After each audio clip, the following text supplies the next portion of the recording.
বাংলাদেশের রাজনীতিতে বেগম খালেদা জিয়া এক অবিচ্ছেদ্য নাম। ৩ মেয়াদে প্রধানমন্ত্রী হিসেবে দায়িত্ব পালনকালে তিনি এমন কিছু যুগান্তকারী পদক্ষেপ নিয়েছেন যা দেশের অবকাঠামো ও সামাজিক উন্নয়নে মাইলফলক হয়ে আছে। কিন্তু রাজনৈতিক বিতর্কের আড়ালে তার এই উন্নয়নমূলক কাজগুলো নিয়ে খুব একটা আলোচনা হয় না। আজ আমরা জানব রাষ্ট্র বিনির্মাণে খালেদা জিয়ার সেই উল্লেখযোগ্য অবদানের কথা। মুক্তিযুদ্ধ ও মুক্তিযোদ্ধাদের সম্মানিত করার ক্ষেত্রে খালেদা জিয়ার অবদান অনস্বীকার্য। ক্ষমতায় এসে তিনি রায়ের বাজার বধ্যভূমিতে শহীদ বুদ্ধিজীবী স্মৃতিসৌধ নির্মাণ করেন, যা পাকিস্তানি হানাদার নির্মমতার সাক্ষী।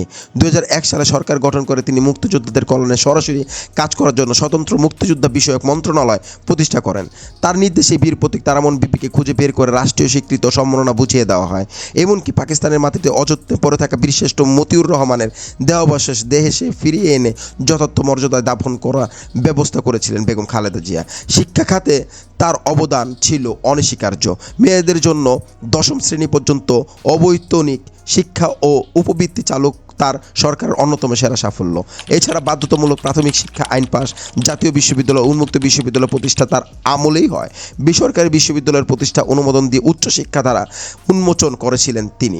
নারীদের স্বাবলম্বী করতে প্রধানমন্ত্রী তহবিল থেকে সহজ শর্তে ঋণ এবং আনসার ভিডিপি ব্যাংক প্রতিষ্ঠার মাধ্যমে আত্মকর্মসংস্থানের সুযোগ সৃষ্টি করেন তিনি। বেগম খালেদা জিয়া বাংলাদেশের মুক্ত বাজার অর্থনীতি সূচনা করেন। দেশের খনিজ সম্পদ কাজে লাগাতে বড় প্রক্রিয়া কয়লা খনি ও মধ্যপাড়ার কঠিন শিলা প্রকল্পের খনন কাজ তার আমলেই শুরু হয়। ব্যবসা সহজ করতে তিনি আমদানি শুল্ক কমিয়ে আনেন এবং ব্যক্তিগত আয়কর 55% থেকে কমিয়ে 25% নামিয়ে আনেন। স্বাস্থ্য খাতে প্রতিটি উপজেলার হেলথ কমপ্লেক্স 31 শয্যা বিশিষ্ট থেকে 50 শয্যা এবং জেলা হাসপাতালগুলো 100 থেকে 250 শয্যায় উন্নীত করা হয়। তার সময় দেশের 90% মানুষের জন্য বিশুদ্ধ পানির ব্যবস্থা নিশ্চিত করা হয়েছিল। এছাড়া টেলিকমিউনিকেশন খাতে একচেটিয়া বাজার ভেঙে মোবাইল ফোন সাধারণত মানুষের হাতের নাগালে আনা এবং উপকূলীয় এলাকায় 1000-এর বেশি সাইক্লোন সেন্টার নির্মাণ তার সরকারের বড় সাফল্য। রাষ্ট্র পরিচালনায় তিনি ছিলেন দূরদর্শী। সংবিধানের দ্বাদশ সংশোধনীর মাধ্যমে সংসদীয় পদ্ধতির সরকার ব্যবস্থা পুনর্বর্তন ও ত্রয়োদশ সংশোধনীর মাধ্যমে নির্দলীয় তত্ত্বাবধায়ক সরকার ব্যবস্থা চালু তার রাজনৈতিক প্রজ্ঞার পরিচয় বহন করে। ধর্মীয় সম্প্রতি ও সুবিধার্থে ঢাকার আশকোনায় স্থায়ী হজ ক্যাম্প প্রতিষ্ঠা এবং টঙ্গীতে বিশ্ব ইজতেমার জন্য অতিরিক্ত 300 একর জমির বরাদ্দ দেয় এই সরকারের আমলেই।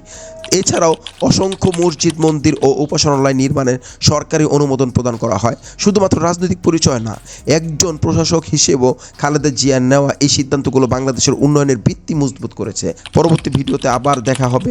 ভিডিওটি ভালো লেগে থাকলে লাইক, কমেন্ট, শেয়ার আর সাবস্ক্রাইব করতে ভুলবেন না।